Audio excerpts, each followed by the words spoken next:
Salut les crinqués. Pleine lune. Respiration haletante. Des pas dans la forêt.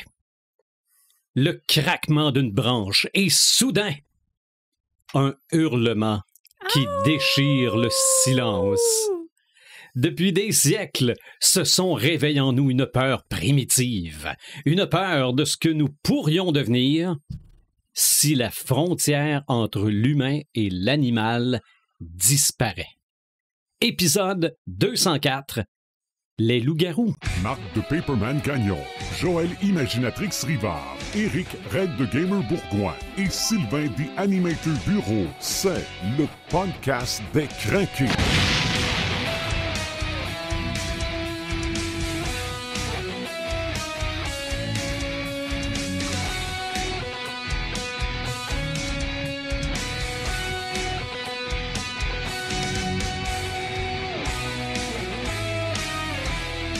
Épisode 204, vous l'avez entendu. On parle de loups-garous aujourd'hui. Paperman, salut. Une peur bleue des loups-garous. Absolument. Yes. Absolument. Joël Imaginatrix Rivard, salut. Hello. Et Red the Gamer, salut. Salut des mentors, ça va bien? Oui, ça va bien, parce qu'on est 4 dans le studio. OK. Pas que j'aimais pas ça, juste toi et Marc la dernière fois, là. Mais être à 4, c'est le fun. Ouais. C'est le fun. Puis là, en plus, c'est l'Halloween. C'est Ben, l'Halloween. dans une semaine, Oui. c'est notre épisode d'Halloween. Ouais. On s'est dit, tiens donc, les loups-garous. Oui, on a probablement effleuré les loups-garous à travers notre longue carrière de podcast parce qu'on a parlé de la Lune, Oui.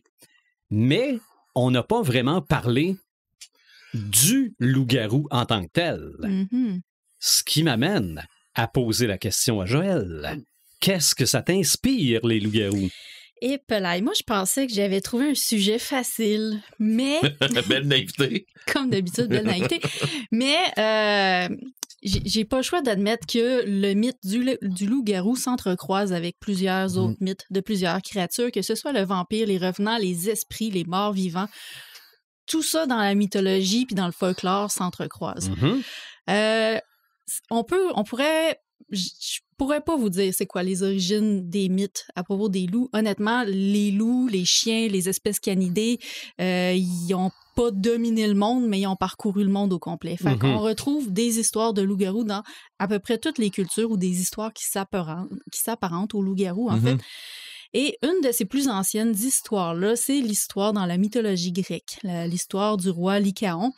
Qui était un roi de Grèce qui aurait offensé Zeus et Zeus l'aurait transformé en loup.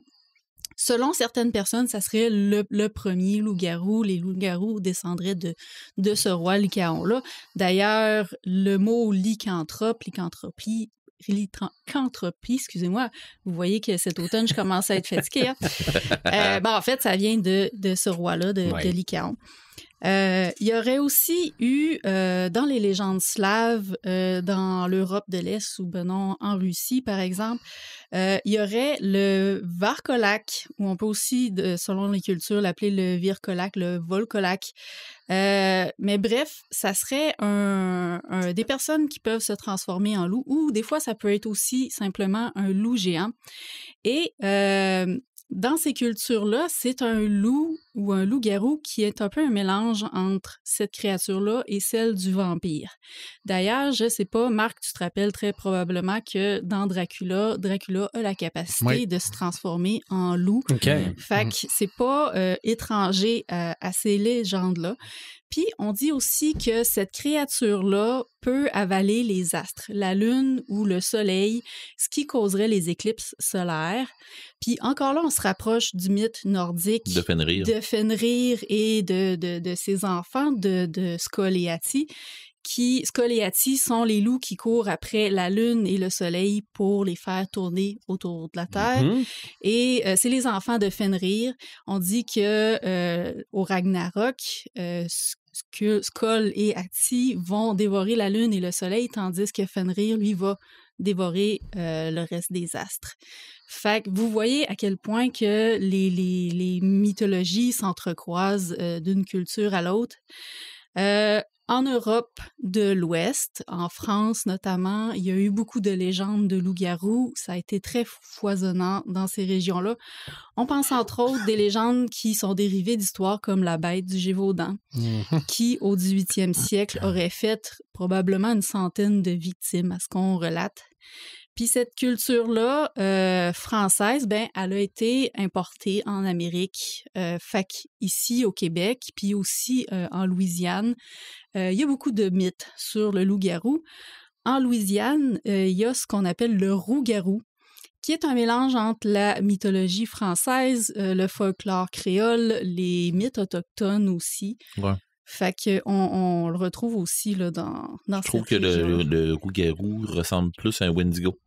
Oui, ben effectivement. Puis les légendes autochtones nous amènent aussi un lot de créatures qu'on pourrait pas confondre, mais qu'on pourrait interpréter comme des Comme du loups-garous. loup-garou, ouais. Dans la nation Navajo, par exemple, il y a les skinwalkers, qui sont un peu comme des shapeshifters. On disait que c'était des chamans qui avaient la faculté de se transformer en créatures. Le Wendigo, c'est dans, entre autres, les nations Innu, les nations Cri, la nation Ojibwe aussi, pardon. Puis le Wendigo, en fait, ce qui le relie un peu au loup-garou, c'est son côté bestial. Ouais. Fait que il y en a qui vont dire que c'est un mélange entre un humain, un homme et un cerf, mais dans les nations autochtones, ce mythe-là est lié à la cupidité. Fait que comme les communautés vivaient d'entraide, ils vivaient ensemble, ils dépendaient chacun les uns des autres, on racontait cette histoire-là pour dire aux gens, ben si t'es cupide, si tu veux comme te séparer du groupe, ben c'est ça qui va t'arriver. Fait que c'était comme un truc pour un peu faire peur. Fait que c'était lié au cannibalisme. On disait que les Wendigo avaient une faim infinie, puis ils mangeaient les hommes, puis ils perdaient leur immunité. Fait que c'est un peu ça qui rapproche aussi du mythe du loup-garou. Mais comme les colons français sont arrivés, ils ont mélangé ça avec leur culture, puis dans la culture pop, ben Ils s'en sont servis aussi pour faire peur au monde, entre autres les Européens qui débarquaient, puis que, regarde, on va appeler le Wendigo, nous autres, si vous faites peur, ils s'en servaient. Puis, chez les Inuits, il y avait Amarok, qui est l'esprit du loup, qui était une grosse créature dans leur culture aussi, qui était liée au loup. Fait que c'est un peu un mélange de tout ça qui ont fait qu'on a associé le folklore autochtone, la mythologie autochtone à des trucs comme le loup-garou. Avec le temps, ça s'est mélangé et c'est devenu une représentation super populaire dans la culture populaire. Ça représente quoi, une histoire de loup-garou? C'est quoi les thématiques? Parce qu'on a déjà parlé des thématiques dans les histoires de vampires, dans les histoires de zombies. Tu l'as dit dans ton introduction, l'histoire de loup-garou, ça représente vraiment la nature humaine versus l'animal.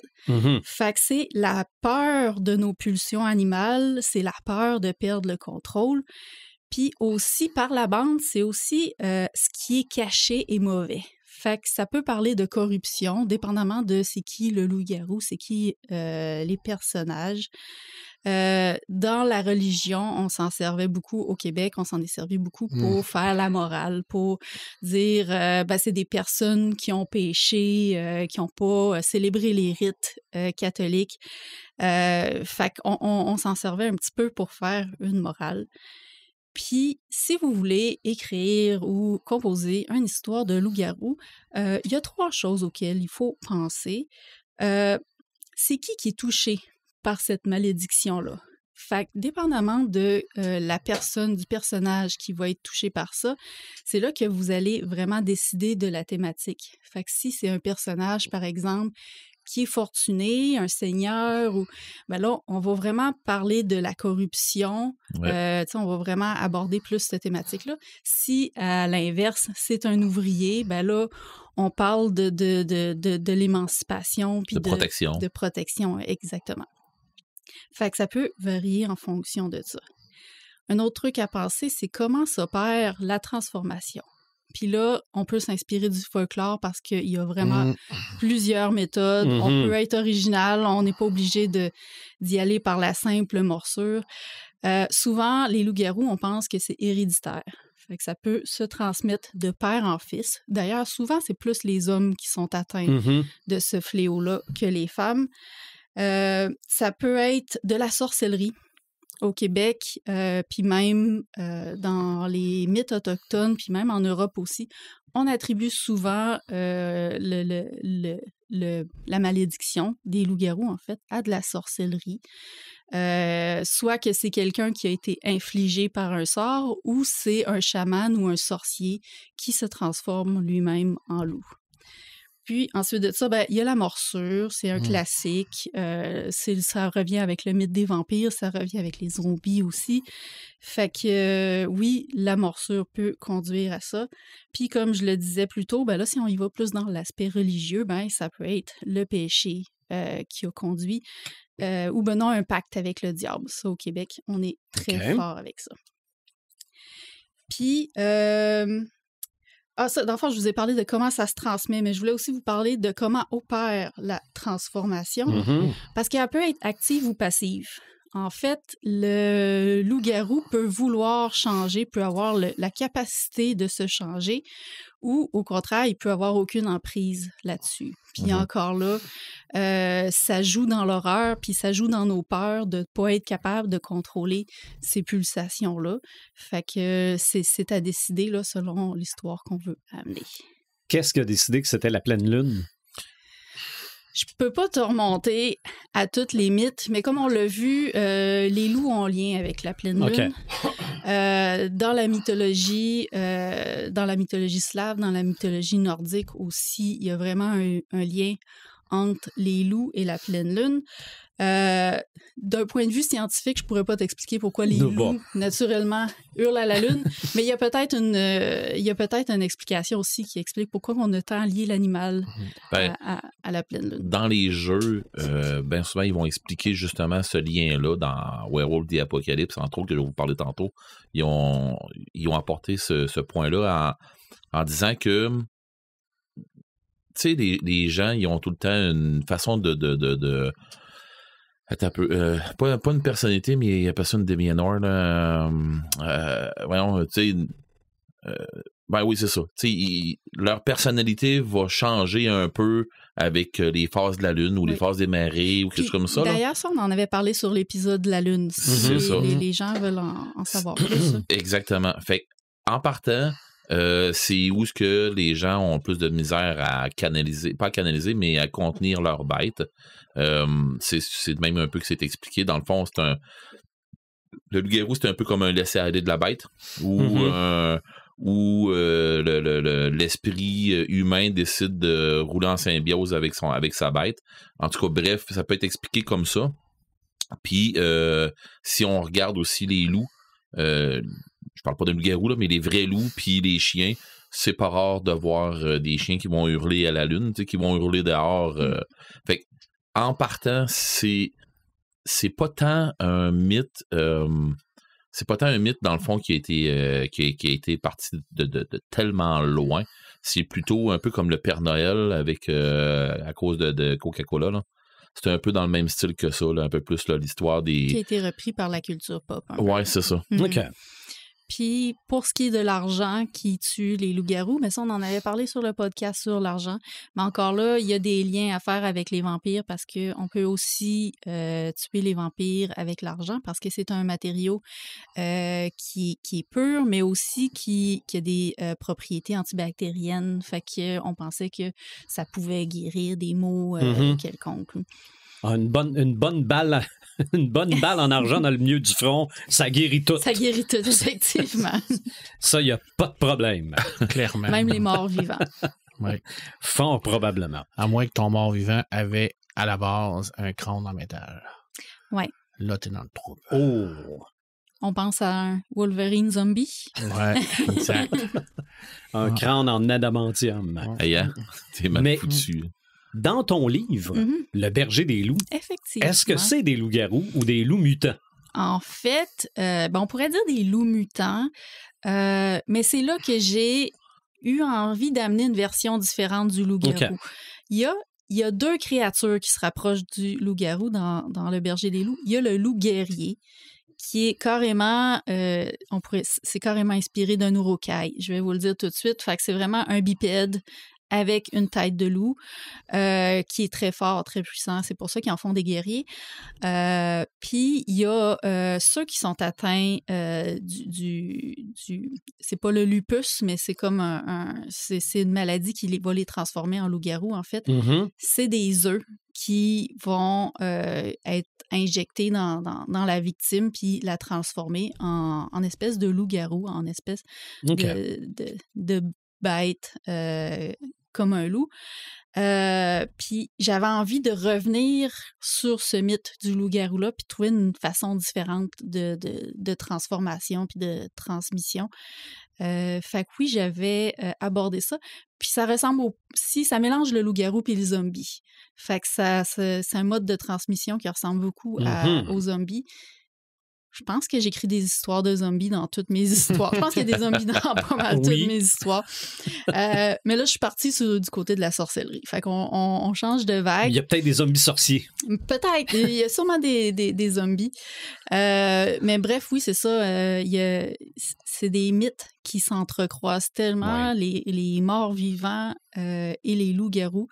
Puis quand je dis mort-vivant, je parle de zombies, de fantômes, d'esprits, de vampires. Tu sais, c'est tout ce qui est mort puis qui revient à la vie. C'est ça. Ça s'entrecroise tellement avec les loups-garous on peut retrouver un peu sous toutes les formes. Dans la littérature, Paperman, y a-t-il du loup-garou? Il y en a un petit peu. Un peu beaucoup. Mm-hmm. Mais il suffit de savoir lequel qu'on utilise parce que la loup-garou dans la littérature a beaucoup évolué. Hein. Je veux dire, on est passé de la mythologie à la littérature un peu plus ce qu'on appelle la brite littérature ou ce qu'on a un loup-garou qui est devenu un élément de romance.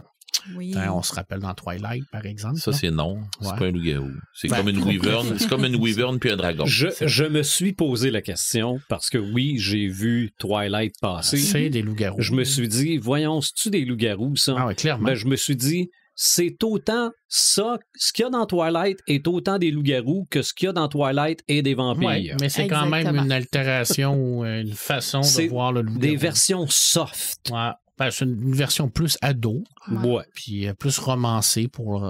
Mais eux autres, ils se transforment à volonté. C'est pas la pleine lune. Oui, mais il y en a beaucoup dans la littérature qui se transforment à volonté. Là. Oui. Je veux dire, on n'est pas là-dedans. Là. Dans la littérature, le loup-garou, c'est la dualité. La dualité entre l'homme et la bête. Hein? Et surtout, une côté malédiction. Cette fameuse malédiction-là qui est souvent est une malédiction qui effectivement va se passer de génération en génération. Et on a aussi cette nature primitive de l'humain. Tu sais, souvent, on va avoir un homme qui va être civilisé dans la vie, puis quand il va se transformer en loup-garou, il va perdre totalement le contrôle, il va devenir une machine à tuer, même prêt à tuer ses propres enfants ou pour essayer de tonder la bête qui est à l'intérieur de lui. Tout ça a commencé où? J'en ai aucune idée. Honnêtement, là, je sais pas. Mais je peux te dire, par contre, que le Dracula du loup-garou, le Dracula des romans de loup-garou, c'est un livre qui a été écrit, un livre américain, qui a été écrit par Guy Andor en 1933, le loup-garou de Paris. Alors, et ça se passe à Paris. Et pendant la guerre franco-prussienne à Paris, et on suit réellement un loup-garou à l'intérieur de cette histoire-là qui s'appelle Bernard Caillet, qui lui va essayer de surfer dans ce monde-là. Roman qui a été traduit en 87 en français, qu'on a quand même un bout avant qu'il soit traduit en français, qui est encore disponible aujourd'hui. C'est classique, c'est libre de droit en plus, donc si vous voulez le lire, vous pouvez le trouver sur Internet, ce qui est le fun. Et bien entendu, ça a été adapté par la Hammer. Ça a été vraiment... parce que la Hammer ont tout adapté ce qu'ils pouvaient adapter de monstres. Là. Fait que ça, c'est vraiment... Oui, mais il y a eu des loups-garous avant ça. Universal aussi avait... Oui, exactement. Universal aussi. Mais tout ça, c'est dans, comme Joël dit, c'est tout relié avec les... C'est le Frankenstein avec le vampire, Dracula. C'était tout dans la même batch, tout dans la même gang. Là. Mais c'est réellement un livre qui est très intéressant à lire parce qu'on est, on est un peu vraiment dans la même approche que Dracula. Là. Je veux dire, on n'est pas dans un roman épistolaire, par contre, où c'est vraiment des journaux, mais on est vraiment dans une histoire complète, puis très, très romancée, très développée. Puis je rappelle que c'est quand même en 1933, là. Fait que c'était bien fait, là, puis ça vaut vraiment la peine. Puis c'est le fun parce qu'on peut le trouver, là, comme je vous le dis. Ça, c'est vraiment la base. Maintenant, ça s'est transformé en plusieurs altérations, le loup-garou. Moi, j'ai essayé de regarder qu'est-ce que moi je vous ferais lire, hein? Puis qu'est-ce que je peux vous proposer que j'ai pas lu. Parce qu'il y en a beaucoup. Marvel, bien entendu, ont un personnage de loup-garou qui s'appelle Jack Russell. Honnêtement, j'ai jamais lu seul numéro de ce personnage-là dans Marvel. Il tombe en Dracula, oui, mais ça, jamais. Je me souviens de l'avoir vu, là. Ouais, mais c'est pas le fils de Jameson qui devient un loup-garou. Ah, je sais pas. Honnêtement, il y en a tellement. Il y a tellement de personnages qui ont été utilisés. Parce que là, est-ce que tu parles de Werewolf by Night? Non. Je parle d'un autre. OK. Parce que Werewolf by Night, il y a eu un film. OK. Exactement. Fait que bref, si vous voulez vous amuser dans les comics, sachez que Marvel en a fait. Et je ne suis pas un spécialiste des loups-garous de Marvel, mais il fallait quand même que je vous l'annonce, que ça existe. Comme l'éléphant dans la pièce, c'est l'année du loup-garou de Stephen King. Je pense que au niveau contemporain, le livre qui est clairement a mis le mythe vraiment à l'avant-plan. C'est ce fameux petit bouquin-là. Petit bouquin de 127 pages. On parle pratiquement d'une nouvelle, ou une nouvelle-là peut-être, là, qui était à l'origine avec des images, avec des illustrations de Bernie Wixton. Bernie Wixton qui faisait les Tale of the Crypt, entre autres, puis qui a fait plein d'affaires. Là. C'est un dessinateur extraordinaire. Et là, Stephen King revisite le mythe du loup-garou qui a été adapté avec le film Peur bleue, qui est un film aussi mythique dans la mythologie du loup-garou. Qui, en anglais, s'appelle Silver Bullet. Silver Bullet pour Balle d'argent. Ils ont traduit ça en Peur bleue en France. Après ça, ils nous disent qu'on traduit les films mauvais au Québec. Bon, bref, on pourrait passer, parce que c'est vraiment horrible. On a eu un épisode sur les traductions. Exactement. Mais ce petit bouquin, c'est vraiment très bon. C'est du Stephen King à l'état brut. Et on va encore une fois s'amuser avec le côté humain, le côté bête. Puis on va tout à se poser la question à la fin, c'est qui est vraiment la bête? Est-ce que c'est le loup-garou ou c'est l'homme? Mais ça, Stephen King joue beaucoup avec ça. C'est honnêtement un petit chef-d'œuvre de Stephen King. Honnêtement, là, en plus, on est dans la période d'Halloween. Là. Hey, ça, c'est une belle histoire à lire à vos enfants avant de se coucher. Là. Ça se lit bien, 127 pages, une dizaine de pages par jour, tout le mois d'octobre. Vous allez les traumatiser. Tout va bien aller. Puis ils vont vous remercier plus tard. Oui, vous allez les traumatiser. OK. Récemment, Robert Kirkman, qui est le créateur de Walking Dead. A fait une série... d'Invincible. Et d'Invincible, effectivement. Il a fait une série qui s'appelle Wolfman. Ça, c'est quand même assez récent. On parle de 2012.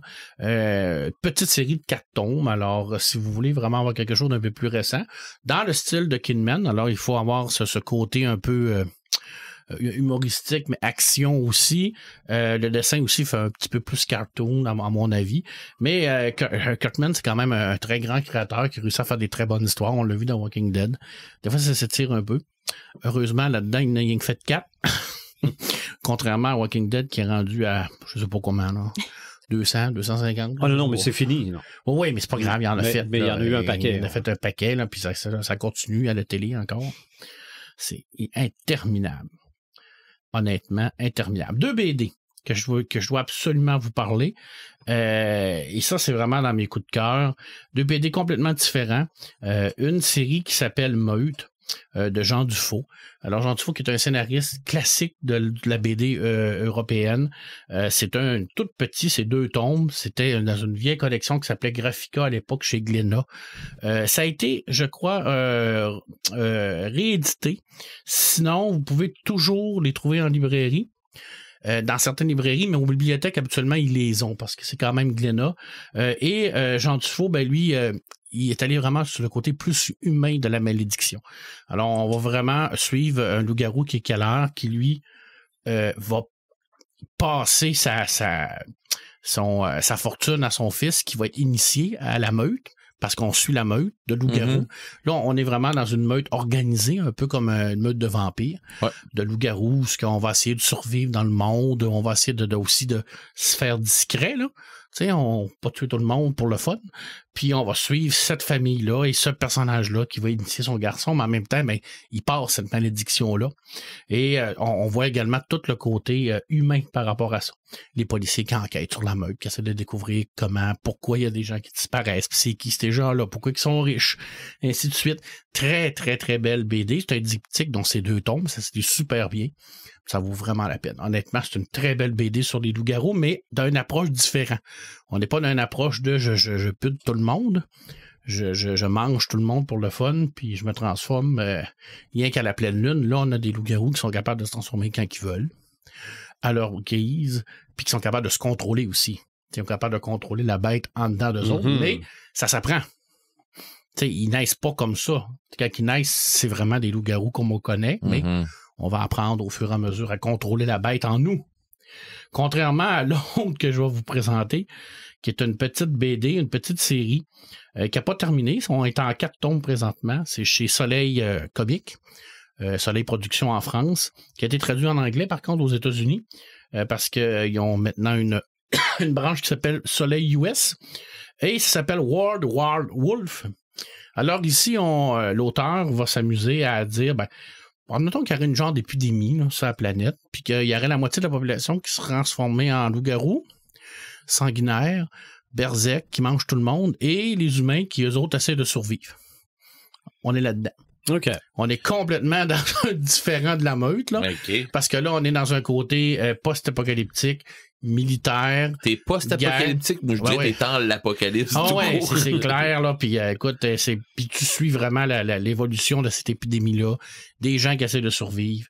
Les humains qui se cachent la nuit, puis le jour, ils essayent de faire de quoi. Ça ressemble beaucoup à ce qu'on a déjà vu, hein. On se cachera pas. Mais c'est très intéressant. J'aime beaucoup le style de dessin de cette série-là, qui est très actif, très rapide. C'est de l'action, là. Je veux dire, tu te perds pas ton temps à comprendre le loup-garou, là. C'est une grosse bête dégueulasse qui mange. Par contre, il y en a capables quand même de contrôler cette meute-là. Ouais. Alors, c'est vraiment bien fait. C'est un autre style. Moi, j'ai beaucoup aimé ça. Et c'est une série qui est encore active. Alors, vous avez la possibilité d'aller chercher les premiers tomes et de continuer. Puis c'est Jean-Luc Istin qui fait ça. Jean-Luc Istin qui fait un paquet de trucs, Elf entre autres. Il joue beaucoup dans la fantasy. Il fait des jeux de rôle également. Donc c'est vraiment un scénariste hyper connu, très prolifique en France. Fait qu'il fait tant des bonnes choses. Mais il en fait beaucoup. Je terminerai avec mes 2 loups-garous préférés, qui sont de la bande dessinée et un du bande dessinée manga. Je vous avais déjà parlé de la série Requiem de Pat Miles et d'Olivier Ledroit, où ce qu'on vit sur une planète où ce que tout est à l'envers. Dans le fond, c'est une planète d'enfer. Alors, plus tu as fait de mal dans le monde, plus tu vas être fort dans cette planète-là. Et Torquemada, qui est un inquisiteur espagnol qui a tué des milliers de personnes, surtout des femmes, pour absolument rien. C'était des sorcières? Oui, c'est ça. T'as une tache à quelque part, t'as une sorcière. T'as entendu parler d'une sorcière? C'est une sorcière. Ouais, c'est ça. Fait que, lui, dans la vraie vie, c'était un moine dominicain qui était très, très reconnu pour tout ça. À l'intérieur de ce monde-là, il va être réincarné en loup-garou. Et c'est un loup-garou absolument gigantesque et complètement dément, qui va battre tout le monde. Là, lui, dans le fond, ce monde-là est dominé par les vampires, mais les loups-garous sont un peu comme indépendants. Fait que sont en guerre contre tout le monde. Mais il va être à un moment donné dompté pour devenir la monture principale d'une des vampires. C'est une série qui qui est extrêmement violente. Je vous le cacherai pas. Mais cette idée-là de retourner tout ça, tout le mal que tu as fait, tu es devenu tellement puissant à l'intérieur de ça, c'est extrêmement intelligent. Et le dessin d'Olivier Ledroit, écoute, c'est à couper le souffle. Là. Et ça continue, Requiem, on s'amuse encore en enfer. Le 13e est prévu pour bientôt. Alors, on continue, mais c'est extrêmement très long à faire parce que Olivier Ledroit prend beaucoup de temps à faire ses BD, puis il y a beaucoup de détails. Et mon loup-garou favori de tous les temps. Et ça parce que j'ai un petit coup de cœur pour ce loup-garou-là, parce que c'est une série de mangas que j'ai connue. À l'époque, il publiait des recueils qui s'appelaient Kamehameha, qui étaient des genres de recueils de manga, des fascicules de manga en France. Et ça permettait de découvrir des mangas. Et à l'intérieur, il y avait un manga qui s'appelle Striker, qui était le nom français. Le nom japonais, c'était Springan. Et on suivait les aventures de Yu Ominae, qui était un genre de guerrier protecteur des reliques catholiques ou des reliques de la religion. Et à un moment donné, il y a un type qui arrive qui s'appelle Jean-Jacques Monde, qui est un Français. Et d'ailleurs, dans l'animé, il parle français. C'est vraiment un accent français de France. Alors, il arrive avec ses grands cheveux blonds, tout bien seté avec son petit manteau. Puis là, il est chiant, là, mais chiant comme un Français. Sûr de lui-même, de tout. Et il est fort, là. Mais, tu sais, là, tu te dis, là, Springan, il a une armure. Il est bourré de technologie. Il est hyper puissant, mais ça s'explique. Tu sais, tu le sais pourquoi il est fort, parce que c'est de la technologie. Mais lui, il n'y a rien. Il a un trench coat, une paire de culottes, un 12 à pompe, puis des cheveux longs, puis il bute tout le monde. Il est hyper rapide, il résiste à tout. Puis là, tu te dis, mais pourquoi? À un moment donné, tu le sais. Okay. Parce qu'il se fait tirer dessus. Puis quand il voit son sang, il se transforme en loup-garou. Ah. Mais c'est un loup-garou. Mais c'est un loup-garou berserk. Ah. Okay. Donc, quand il se transforme en loup-garou, il tue tout le monde. Amis, ennemis, frères, sœurs, n'importe quoi, jusqu'au temps qu'il n'y ait plus personne à tuer puis qu'ils reprennent le contrôle. Puis ça arrive qu'il se fait tirer dessus un moment donné. Il a des choses, là. Et c'est You qui va l'arrêter parce qu'il faut toujours que quelqu'un l'arrête. Puis quand il revient à lui, on a cette dualité-là entre l'homme sophistiqué, super hot, je suis au-dessus de tout, mais quand il perd le contrôle, c'est tellement drôle parce qu'il revient à lui-même, il est bourré de sang partout, puis il se dit « Oh non, je me suis encore transformé, je suis encore tué du monde. » Puis là, Yu, il dit « Oh ouais, mais tu sais, t'en as pas tué de temps, là. » Là, tu vois une trollée de cadavres dans le champ. Mais c'est un genre de contrepartie de Ayu, qui lui est un jeune de 15 ans qui est un peu foufou, qui fait n'importe quoi. Lui, il est comme je vais te sortir de là, mais tu sais, je veux dire, c'est tellement un beau personnage. Et Springan, c'est une série de 2 BD, 2 mangas seulement. Ah oui. Puis, ils en ont fait quand même un film, une série animée, puis une nouvelle série animée récemment sur Netflix. Alors, c'est quand même extrêmement... C'est Springan. OK, ça s'appelle Springan. Ouais, c'est tellement populaire. C'est à peine s'il y a eu quelque chose là-dessus, mais je pense qu'il y avait quelque chose de gagnant à l'intérieur de ça. Puis le concept de toute cette série-là, là, ça vaut vraiment la peine. C'est ça que je voulais te proposer aujourd'hui, mon cher ami, et je vous donnerai un conseil. C'est pas un conseil par rapport au loup-garou, mais c'est un conseil par rapport au loup. OK? Puis ça, c'est bien, bien important. Il faut m'écouter parce qu'on est dans l'Halloween. Ouais. Puis des fois, on sort dehors, on fait des feux, puis tout ça. Puis là, c'est un conseil de Robin. Dans Timothy Tango. Timothy Tango. Timothy Tango. Quand vous faites des feux ou des spectacles, essayez toujours de ne pas réveiller les loups. Fait que quand vous chantez, soyez poche. Parce que si vous chantez puis que vous êtes bon, vous allez réveiller les loups, puis les loups vont venir vous manger. Hein? OK. Mais c'est vrai, là. Je te mens pas, parce que dans la série, à un moment donné, ils chantent trop bien, puis les loups arrivent, puis ils essaient de manger tout le monde, puis Robin fait sa chanson, puis il adore les loups. Ouais. C'est ça. Fait que c'est pour ça que tu chantes pas bien. C'est pour ça que je chante pas bien. Voilà. C'est pour nous sauver. C'est pour vous sauver. Moi, j'ai appris que si je me promenais en forêt avec un petit panier et un petit pot de beurre, s'il y a un loup qui me parle, j'y réponds pas. Non, clairement. Puis moi, je pense que les loups crient à la lune. C'est pour dire, mais ça éclaire donc bien. On peut pas se cacher. Ferme la lumière. Ferme la lumière. On peut pas se cacher parce que c'est des animaux. Ils sont fâchés après la lune. Ils sont fâchés après la lune. Je ris de ça, mais ça m'est déjà arrivé. D'être fâché après la lune? Non. OK. Non, mais c'est parce que... Non, on sait jamais. Non, mais oui, c'est ça. On s'est ramassé pendant je fais une parenthèse, pendant un grandeur nature, on courait après un monstre, justement. Il y avait moi puis une fille qui est pareille comme moi pendant ces activités-là. Il fait noir. On voit fuck all. Ben, tout le monde voit fuck all. Sauf que elle puis moi, on a la capacité, on voit très bien dans le noir. On n'est pas nyctalope parce que nyctalope, c'est je sais pas à quel point c'est vrai, ça, là. Mais bref, nous autres, on voit très bien. Puis, on court dans le bois avec un paquet de monde, puis le monstre, il court en avant. Lui, il est capable de voir avec en avant parce qu'il y a une petite torche, là, il est capable de voir.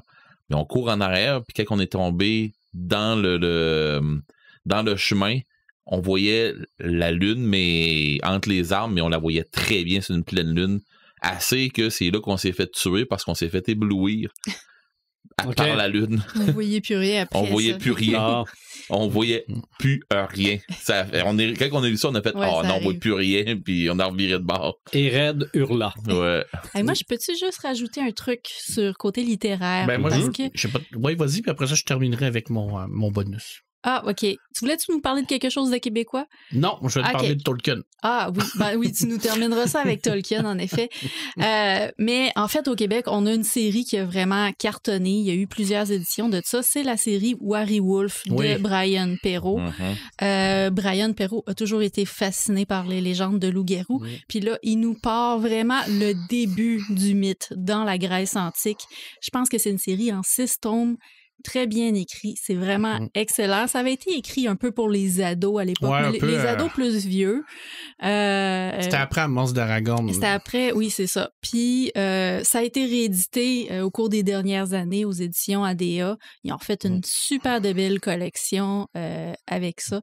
Mais honnêtement, là, c'est vraiment un truc qui vaut la peine d'être lu. Les 2 volumes qu'il a fait aussi sur les créatures fantastiques du Québec. Oui, qui en parlait des loups-garous, exactement. Wow, c'est absolument génial. Là. Chez ADA aussi, récemment, il a fait, dans les contes interdits, il a fait la bête du Gévaudan aussi. Ouais. Fait que tu vois que c'est vraiment une thématique qui revient chez cet auteur-là. Je termine avec Tolkien parce qu'il faut qu'on en parle. Y a-t-il des loups-garous chez Tolkien? Non, mais il y a des grands loups. Il y a des loups-garous. Il y a des loups-garous. Il y a des grands loups et il y a des loups-garous, effectivement. Mais chez Tolkien, le loup-garou, ça représente la violence, ça représente l'ultime bête, l'ultime côté méchant de l'homme en tant que tel. Mais oui, c'est des... Bon, on appelle ça des loups-garous, mais on ne les voit pas se transformer. Mais ils appellent ça clairement des loups-garous. Okay. Puis ce qu'on dit même que Sauron, on l'appelait le seigneur des loups-garous. Fait que, tout est relatif chez Tolkien parce que, bien entendu, qu'il a joué beaucoup avec la mythologie, hein, la mythologie germanique, entre autres, là, avec Fenrir, on en a parlé, avec Tyr qui perd sa main, tout ça. Il a repris ce côté-là pour faire une super belle histoire avec Carcarotte, qui est le plus grand des loups-garous de Sauron, qui était vraiment comme un de ses lieutenants en tant que tel. On est dans le premier âge. Là. Fait qu'on est dans le Silmarillion, dans le premier âge, Contes et légendes inachevées. Vous ne trouverez pas ça dans le Seigneur des Anneaux, ni dans le Hobbit, là. Puis ni dans la série sur... peut-être, non? Possible. Mais bref, Carcarotte, qui est un loup-garou qui était dans le palais de Sauron, Beren et Luthien vont aller voler un Similari et lui va l'attaquer, Carcarotte va l'attaquer, il va manger la main de Beren en même temps qu'il va manger le Similari, mais le Similari est tellement puissant au niveau de la lumière, des armes et tout ça, que ça va le brûler en dedans, fait qu'il va devenir complètement fou, fait qu'il va partir, il va dévaster la place. Il n'y a pas une passe avec des chauves-souris à travers de ça aussi? Oui, il y a des vampires aussi là-dedans, fait que, mais bon. Mais dans ce combat-là, je parle. Je m'en souviens pas. Oui, mais ça me se fait déconcentrer. C'était pas Luthien qui s'était déguisé en chauve-souris. Oui, Luthien, elle rentre avec un voile, mais c'est pas clairement indiqué en quoi qu'elle se déguise. OK. Fait que, parce qu'elle a un pouvoir de séduction et de contrôle des esprits. Bref, il bouffe le Similari, il se transforme, il est complètement fou et c'est Huron qui va le tuer. Il va mourir. Huan, excuse-moi, qui va le tuer, puis il va mourir en même temps. Il va perdre, Beren va perdre sa main avec ce combat-là qui est complètement disparu après qui s'est désintégré. Et c'est relié avec la fameuse mythologie de Tyr et de Fenrir. dans la mythologie germanique, parce il y a beaucoup joué avec ça, mais les loups-garous, après ça, disparaissent. Dans l'œuvre de Tolkien, c'est vraiment dans le premier âge, mais oui, ça fait partie Je comprends pas qu'ils n'ont pas suivi, justement, avec ce combat-là, puis c'était avec un séminarie en plus, à travers de ça. Ben, le séminarie va être récupéré. Non, ce que je veux dire, c'est que je comprends pas que cette bête-là n'a pas suivi. Ben, quand il y a eu la grande guerre de la Golère, ils ont tous été battus par les Valar. Quand il est parti, ce qui restait, c'est les Balrogs qui ont resté vraiment profondément cachés dans les entrailles, mais comme eux, c'était pas vraiment des créatures qui se cachaient. Puis ils ont été détruits. Les wargs ont un lien avec cette créature-là? On pense que oui, ça n'a jamais été spécifié. Il n'y en a jamais parlé dans ses lettres non plus. Mais il y a certainement une descendance directe à faire, comme Sheila, par exemple, avoir une descendance directe avec la fameuse araignée géante du premier âge. Il n'y a jamais rien de clair avec Tolkien. Hein. C'est toujours du peut-être. Dans le fond, c'est fait à... Réfléchis par toi-même pour voir. Je suis pas obligé de te donner la même traversée à la rue. Là. Chez Tolkien, c'est souvent ça. Mais je pense que oui. Je pense qu'on peut penser à ça. Puis, encore là, on joue avec la mythologie. Mais comme tu le dis, hein, on dit que c'est des loups-garous, mais on les voit pas se transformer en hommes. Par contre, il y a de la lycanthropie chez Tolkien. Parce qu'il y a un personnage qui se transforme en ours. Ouais, entre autres. Ouais. Entre autres. Fait que, Tom Bombadil.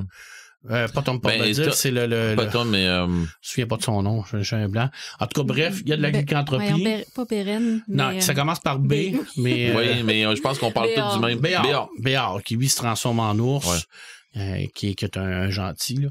Fait que c'est...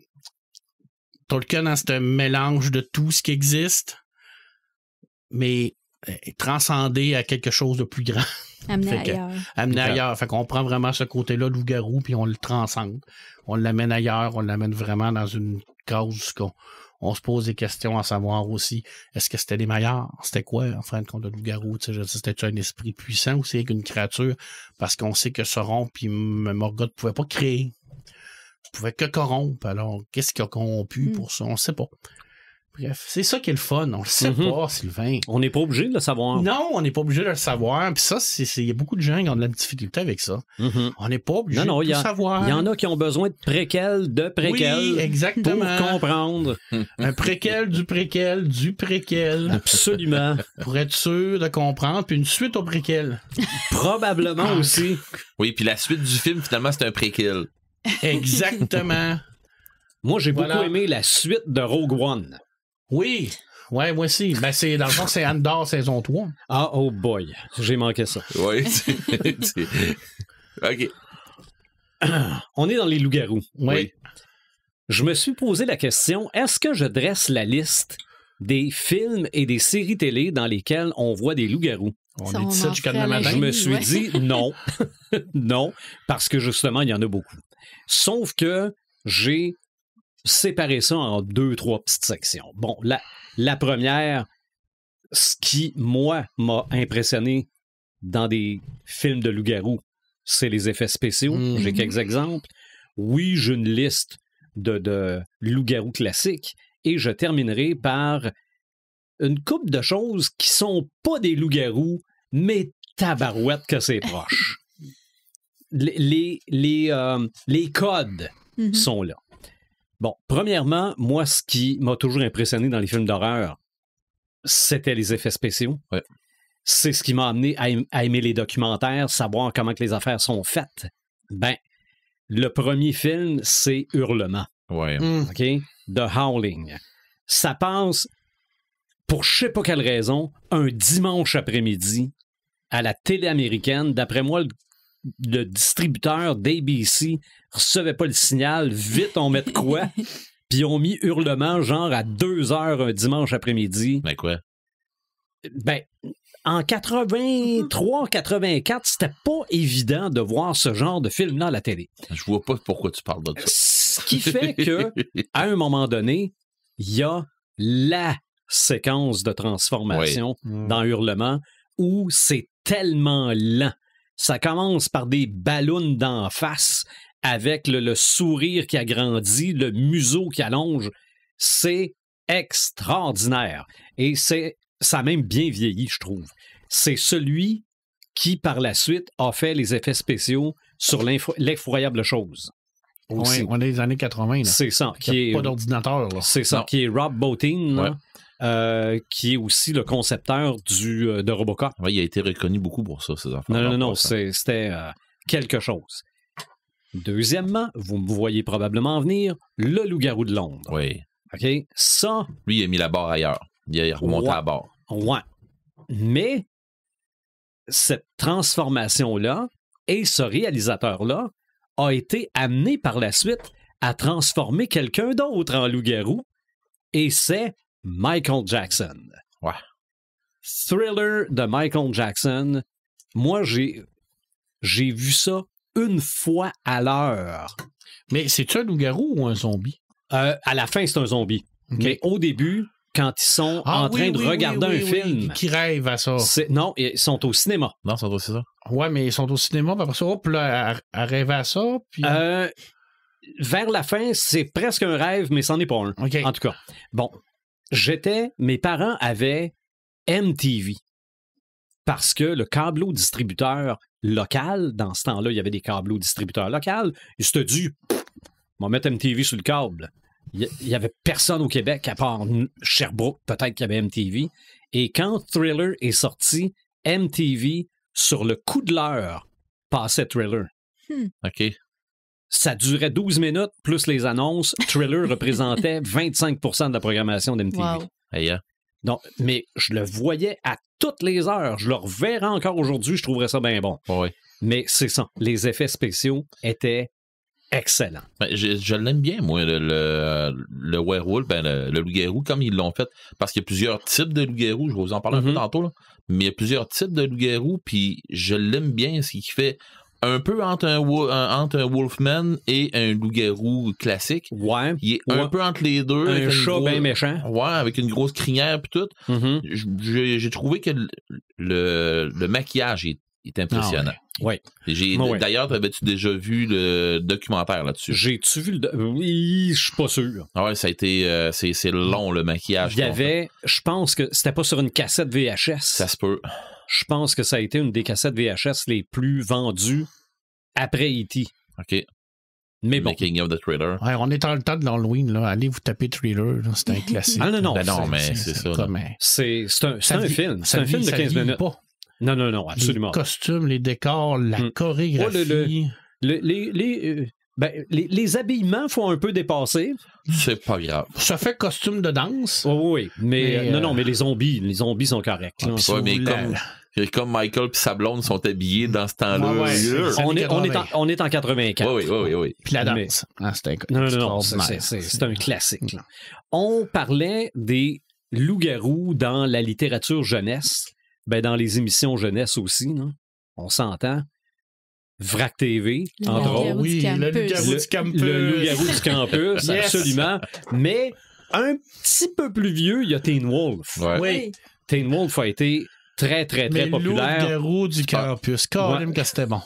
Teen Wolf, tu parles-tu du film ou de la série? Non. Le film avec Michael J. Fox, je pense même qu'il y en a eu un deuxième avec quelqu'un d'autre. Là. C'était drôle, ça. Ouais, mais la télésérie Teen Wolf, là, on est à l'époque aussi de Buffy contre les vampires. Ouais. On est à l'époque de Angel, qui est la série dérivée de Buffy. On est à l'époque de Shadowhunters. Aussi, ça a été très populaire. Dans les films, on a parlé de Peur Bleue. Ouais. Mais il y a aussi, parce qu'on disait tantôt que c'est souvent les gars, les loups-garous, mais il y a des filles. Entre sœurs. Oui. Je pense qu'il y en a eu 3. C'était dans mes choix, celui-là. OK. Il y en a eu 3. Le deuxième, il se passait à l'époque des colonies, me semble. OK. Mais le premier était excellent parce que c'était vraiment une allégorie sur l'adolescence. Ça a été réalisé par une femme qui amène vraiment une perspective différente aussi, mais c'est un classique. L'entre-sœurs qui s'appelait Ginger Snap en anglais. C'est ça, je cherchais le nom en anglais, ouais. Il y a des loups-garous dans Monde Infernal. Ouais. Il y a eu plein de dans Monde Infernal, c'est une grosse guerre entre les loups-garous et les vampires. Le film Loup avec Jack Nicholson. Ça, c'est intéressant parce qu'on parle vraiment de la malédiction là-dedans, mais on parle aussi de l'acceptation de la malédiction. Tu sais, au début, il contrôle rien puis il accepte pas ça, mais à la fin, il apprend à vivre. Il apprend à vivre, puis la dominance de la bête, là. Ouais. Puis il réussit encore à être excellent, même si C'est un film un peu moins connu de sa carrière, mais c'est Jack. Hein? Jack, Oui, c'est absolument. Absolument. Tu le regardes, puis soit il te fait rire, ou bien soit il te fait trouiller. Les deux. Oui, absolument. Puis des fois, les deux en même temps. Des fois, en même temps, c'est ça qui est le pire. C'est ça. Harry Potter, le prisonnier d'Azkaban. Oui. Ouais. Le loup-garou là-dedans, Le professeur je Lupin. pense qu'il n'est pas là longtemps, là.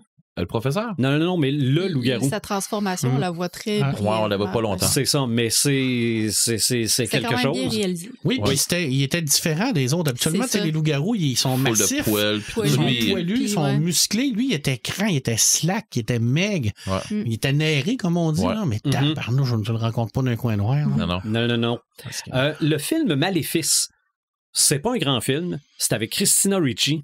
Mhm. Mais je me rappelle juste d'une séquence où elle commence à se rendre compte qu'elle a de l'animal en elle et se met à renifler.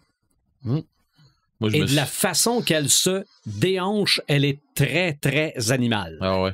Ça, je me rappelle d'avoir été marqué par cette Ou séquence-là. quand elle vide le frigidaire de steak, là. Ah, ça, je me rappelle pas. Ah, hey, ça n'a pas de sens, ça. OK. À la fin, c'est ça.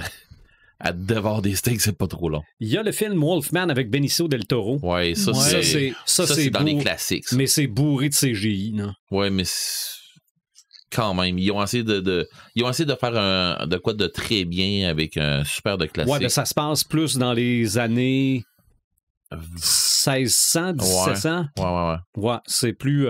mettons, c'est plus... je veux dire, j'ai l'expression gaslight qui me vient en tête. là. Oui, c'est ça. OK. C'est dans ce temps-là un peu plus, ça. Et je parlais tantôt là, du film Marvel Werewolf by Night. Pour ce qui est de ce qui ressemble au loup-garou. Ben, attends un petit peu avant de ce qui oui, ressemble. vas-y. Québécois. Oui. Le poil de la bête. C'est mon deuxième choix que je voulais parler. OK, je connais C'est pas. bon en temps. Oui, puis encore là, quand on parle que c'est très lié à la culture, au folklore québécois, Mhm. ça, c'en a un très bon. Puis ça, c'est pendant, dans le fond... L'époque des Seigneurs. Ouais, c'est ça. C'est-tu à la fin de l'époque des Seigneurs? Ouais, je me C'est juste souviens comme pas, là, avant mais que ça c'est vraiment quelqu'un parti. que les filles du roi commencent à arriver. Là. Oui, c'est ça. C'est Puis, ça.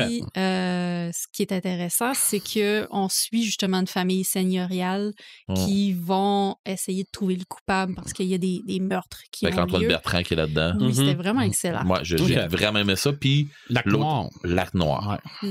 Avec Lac Normand Noir, D'Amour. ouais, c'est OK. écœurant. Lui, c'est vraiment une ville qui est contrôlée par une meute de loups-garous. C'est ça. Là, OK. là, c'est là que Ah. tu vois un pack de loups-garous, Ouais. une meute de loups-garous, comment ça marche avec l'alpha du groupe. Puis, oui, ça marche justement droite. Là. OK. Ouais, c'est Pour vraiment se faire bon. voir par des humains, puis contrôler, puis tout ça. Puis Ouais. c'est vraiment bien fait, le Lac Noir. Moi, j'ai adoré. Un film pour l'Halloween. Pour toute la famille, mais avec tous les codes d'un film d'horreur et tous les codes du loup-garou. C'est voilà, c'est Gromit, la malédiction du lapin-garou. C'est pas un loup, c'est Non. un lapin. C'est un garou. Mais Oui. c'est la même chose. Ouais. C'est assez fantaisiste pour que les enfants aient pas trop peur, Mhm. mais les codes sont tous là. Ils sont toutes là. Toutes là. C'est fait comme un film d'horreur, sauf que c'est en animation pente à modeler, donc ça passe Oui, mieux, mais on sait que ça peut être dangereux, un lapin. probablement. Si tu regardes la quête du Graal de Monty Python, OK. le lapin qui décapite du monde, c'est... OK. Un lapin tueur. Oui, c'est un lapin de soirée. Mais malgré que Vraiment, le lapin-garou, il est gros. Il Ouais. est très, très gros dans le film. Et on parlait du concept de l'homme, Ouais. de la bête intérieure, Mhm. du combat pour pas le laisser sortir, du changement la nuit, Mhm. la lune qui est mêlée là-dedans. Il y a Hulk en général, Oui. mais le Hulk gris Mm. en particulier. Parce que quand on a ramené le Hulk gris, là, il se transformait la nuit, que ça y tente ou que ça y tente pas, là. Fâché, Mm. pas fâché, il se transformait la nuit. OK. Et on a ajouté le concept que il est influencé par la lumière du soleil. Donc, si la lune est pleine, il y a encore des rayons de soleil. Donc, il y a encore du Bruce Banner en lui, mais à la nouvelle lune, il est totalement Hulk. Donc là... Non, puis quand on parle de perte de contrôle, tantôt, justement, je pensais à Hulk. C'est ça. Non, c'est... Puis même le film de 2003 de Ang Lee, qui est un excellent film, mais pas nécessairement un bon film de Hulk, mais ça, c'est une autre histoire, là. La bande-annonce le disait clairement. Quand je perds le contrôle, quand je n'ai plus aucun contrôle, j'aime ça. OK? Il lutte, mais on dirait qu'à un moment donné, oh yes! C'est probablement un peu des concepts de loup-garou. Puis la loup-garou la plus populaire de la télé présentement, c'est qui? C'est Enid. Ben oui. Dans Mercredi. Ah, OK. J'ai pas écouté la série. Je savais pas que c'était une loup-garou. C'est une loup-garou. Puis ils ont bien fait. Je l'aime bien. Oui. Oui. On est dans le CGI, par contre. Ouais, c'est mais pas grave. c'est vraiment... Non. Mais c'est un personnage jeunesse, jeune, ado, qui poigne énormément. Mais comme on le disait tantôt, là, je veux dire, je pourrais faire une liste. Des loups-garous, il y en a. C'est clair. Il y en a probablement dans les dessins animés aussi. Je n'ai pas vu, là, mais pour moi, c'est les... on a parlé de Twilight tantôt, donc j'en ai pas parlé. On n'a pas besoin d'en parler plus. Je l'ai laissé à Marc. Là. Il a l'air d'aimer ça. Dans les jeux, Red, en chess, là. Ça se peut-tu qu'il y ait un jeu qui s'appelle Loup-garou? Oui. Ben oui, il y en a un. Il y a un film avec ça. Oui, ben il y a Werewolf the Apocalypse, qui est un jeu qui est basé sur Werewolf the Apocalypse, qui était le jeu de rôle fait par White Wolf, qui succédait aussi la gamme de jeux Vampire the Masquerade. Donc, dans le fond, là-dedans, quand on joue un loup-garou, on n'est pas des méchants. OK. Parce qu'on se bat contre les méga corporations, qui polluent, puis ainsi de suite. On est plus il y en a qui voient ça comme des éco-terroristes, mais on est plus vu comme des guerriers de la nature, on va dire ça comme ça. Puis on a plusieurs sortes de tribus puis tout ça, fait qu'on a plusieurs sortes de pouvoirs qui viennent avec ça, puis ainsi de suite. Puis là, ben c'est là qu'il faut que tu connaisses ta phase de la lune, puis ainsi de suite, parce que ça joue avec ça. Ils ont vraiment fait de quoi de très complet. Ben de toute façon, toute la gamme du World of Darkness, j'en ai parlé déjà dans plusieurs podcasts avant, là, mais toute la gamme de World of Darkness, ils ont vraiment de quoi de très complet qui joue ensemble. Fait qu'on peut avoir de quoi de quand même bien à travers de ça.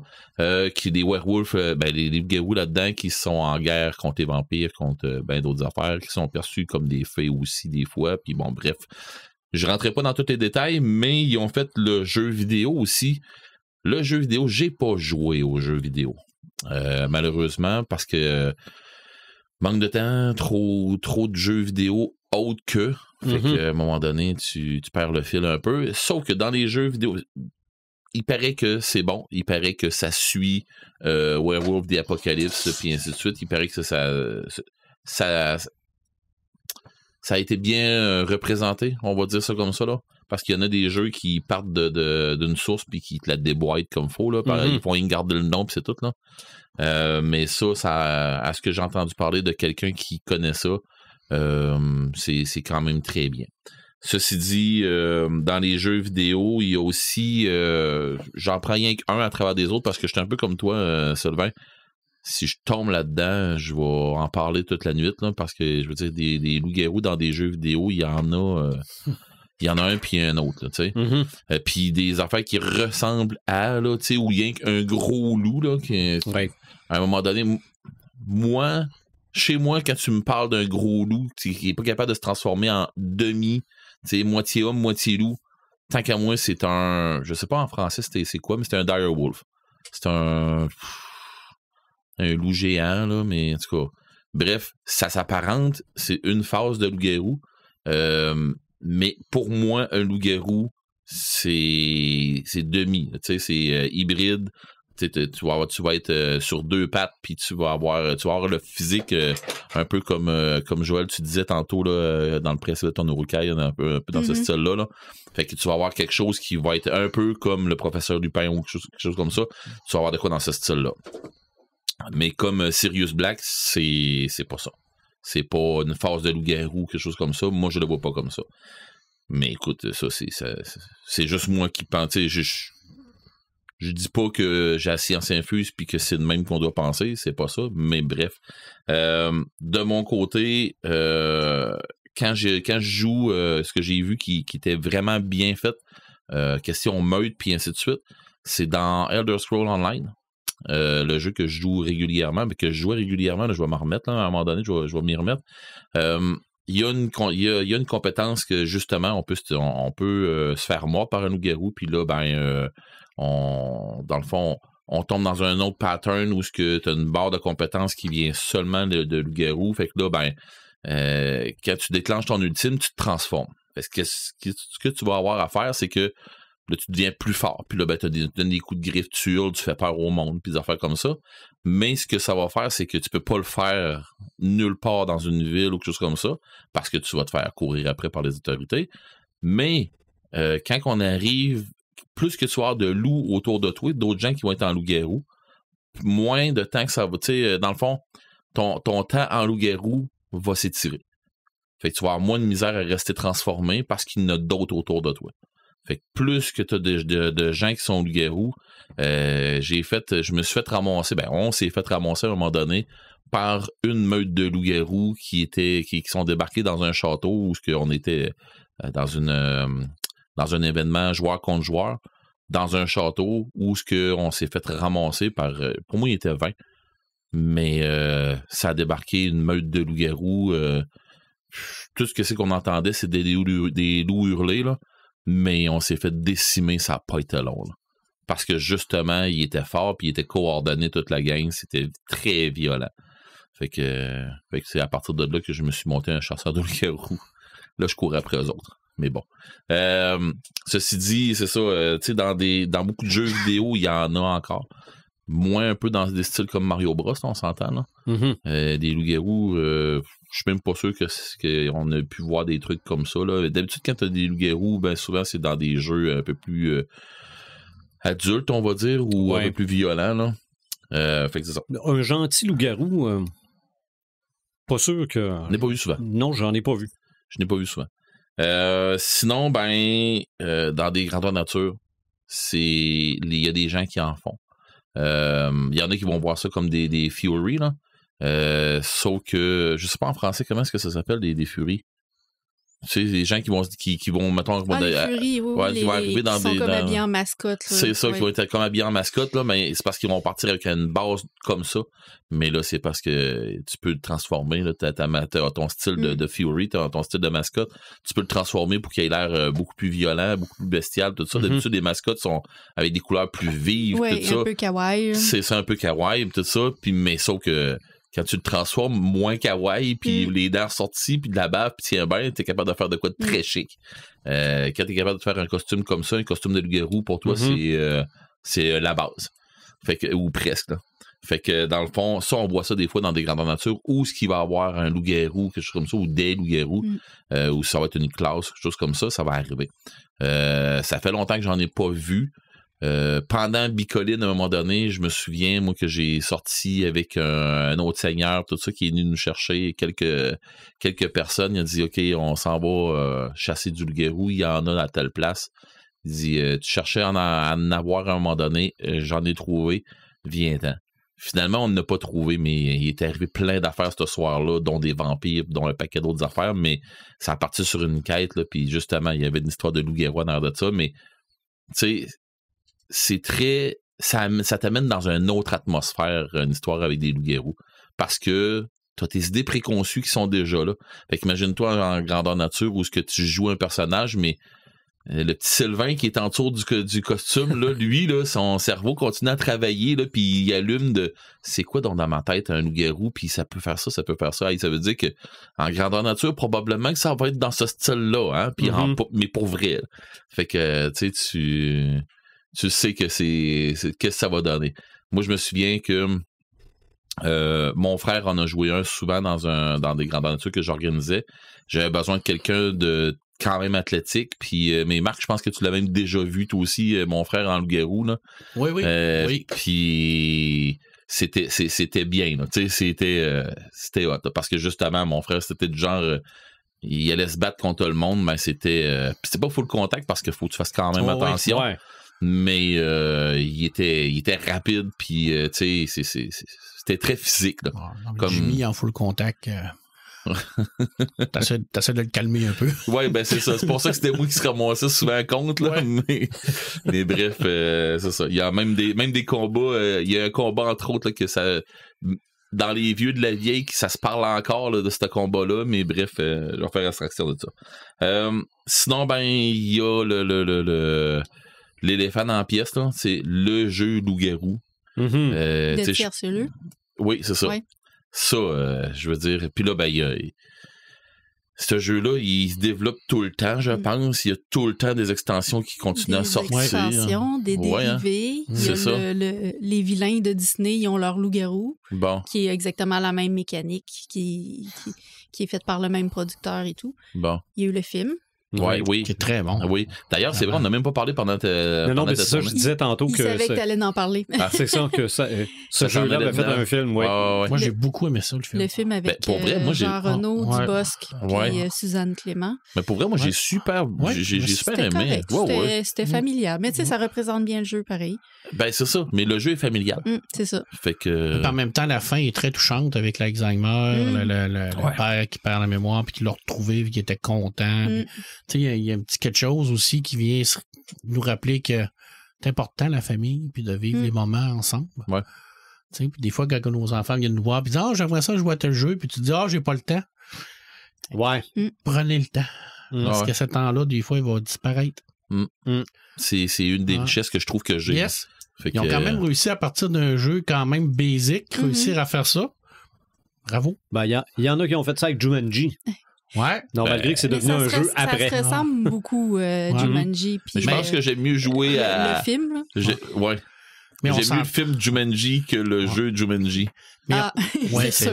Mais on s'entend que le meilleur film adapté d'un jeu de plateau comme ça, c'est Bataille navale. Oui, absolument. Battleship, c'est le meilleur. Puis la meilleure adaptation de jeu vidéo, c'est Doom. Oui, tout à fait. Oui. Je m'en allais le dire. Tu l'as juste avant moi.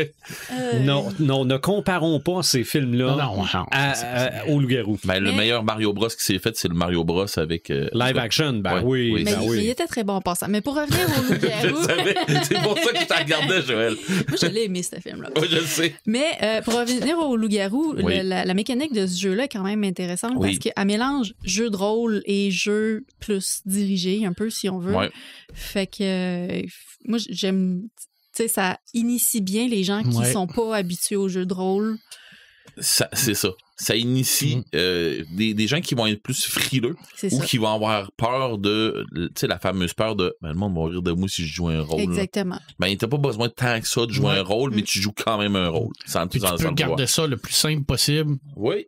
Avec les règles de base. Juste suivre les règles tout le long. Puis, ou tu peux jouer... mettre toutes les bonhommes, puis les ci, puis les ça. Puis c'est ça. Ou tu peux jouer comme, mettons, au détendu, quand ils font des grosses soirées au loup-garou, que c'est le sous-sol au complet, qui c'est... Ah ouais. C'est le village, là, ils font comme... Des fois, c'est 2 villages, puis ça se barre... En tout cas, il y a des trucs, là.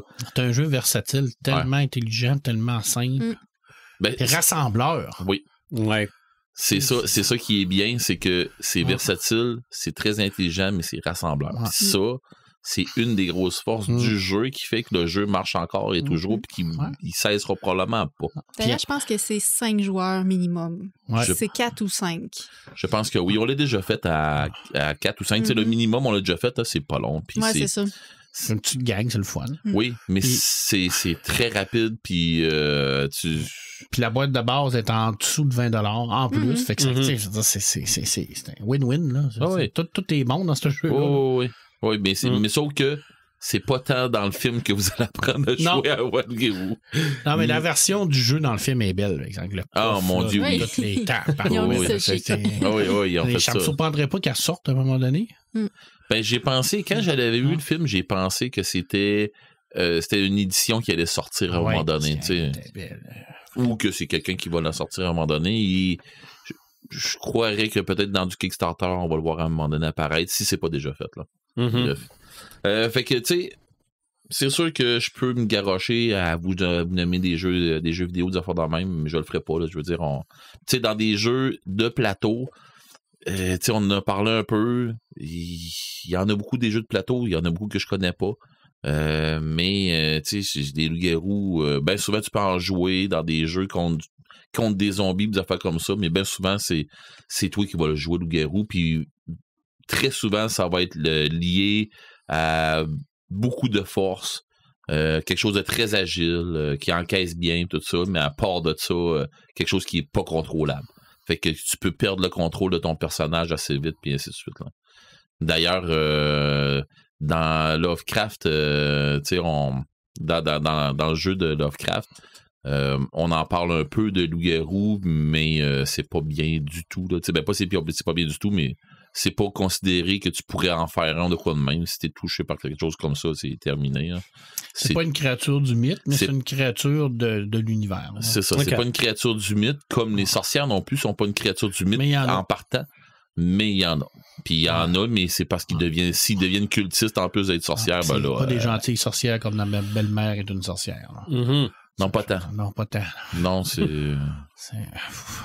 On se ramasse avec des affaires comme Joseph Curven. Puis je joue pas avec ça. Non, c'est ça. Okay. Non, c'est dans ta chambre, va réfléchir. Si t'apprends que cette maison-là est habitée par une sorcière qui a disparu, là. Vas-y pas, bordel. C'est comme la base, là. Les autres, ils y vont. Ouais, mais ça, c'est ça, la base des films d'horreur. Ah oui, je sais bien. C'est tous des cons. Tu irais pas là, mais eux autres, ils y vont. C'est ça, une vieille cabane dans le bois. Ouais. On va aller passer une fin de semaine romantique, là. Quoi? Il n'y a même pas de sport. Tu Hey, dans le sous-sol, il y a un tape à bobine. Hey, on va l'ouvrir. Ouais. Il y a un couteau avec une tête de mort. Tu parles d'une idée géniale. Ouais. C'est comme, vous méritez votre mort. Il y a un livre avec de la peau et une face dessus. Mais ceci dit, dans la cabine, dans les bois, il explique pourquoi. Hein. OK. Parce que c'est chimique. Là. Il envoie des produits chimiques pour rendre les gens cons. Puis, OK. c'est vraiment... J'aurais aimé ça avoir une suite à ça. Moi aussi, mais je pense qu'on est tous morts. Moi, c'est ça. Bref, et ça fait le tour de mon... Et ça fait un peu le tour du sujet, parce qu'évidemment, on pourrait en parler pendant un autre podcast très, très facilement. Pour ce qui est des loups-garous, on verra l'année prochaine quel sera notre thème d'Halloween. J'avais annoncé qu'on allait faire un bon podcast, quand même pas pire à date. Non, c'est pas pire. J'allais déjà le thème pour l'année passée. Pour l'année passée? Prochaine. On va où? Oui. On est fatigué l'automne. Hey! On parle d'inversion temporelle, le prochain podcast. Ben oui, ça fait tellement Halloween. On est là. Non, mais pour l'année prochaine, on avait parlé d'un type d'horreur sur lequel on voulait faire un podcast. Puis là, ça m'est revenu après qu'on ait pensé au loup-garou. OK. Fait que je l'écris, puis je me mets une note pour l'année prochaine. Tu vas l'écrire, là? Dans mon téléphone. Parfait. Tu vas nous mettre sur notre liste, OK, puis on n'en parle pas tout de suite. Il est déjà sur la liste, en fait. C'est juste qu'on n'a pas regardé la liste. Okay. Parfait.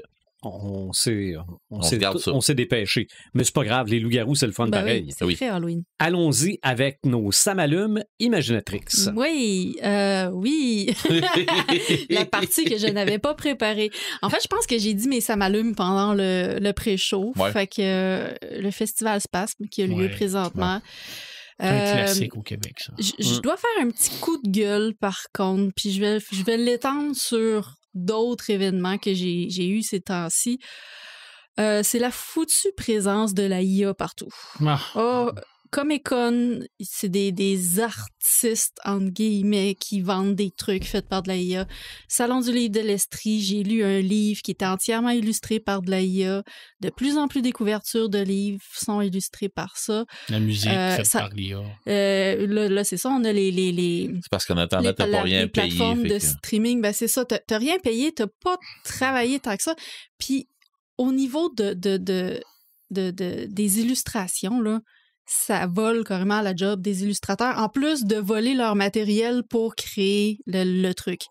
Puis, les illustrateurs, les artistes au Québec présentement rushent parce que, de un, la culture dans les écoles a été extrêmement coupée. Fait qu'ils perdent de la job à cause de ça. Puis là, maintenant, ils perdent de la job à cause de la IA. Je voudrais pas être artiste, travailleur autonome qui ne vit que de ça présentement. Là, c'est vraiment rushant. Puis, dans le Festival Space, je m'en attendais qu'on allait le voir, mais là, je pensais que ça allait plus être au niveau de l'animation. Remarque qu'à date, j'ai juste écouté un programme. Il va en avoir d'autres. Mais juste dans le programme que j'ai écouté hier, il y avait un film. Au moins, ils l'ont spécifié. Le script a été fait en collaboration avec de la IA.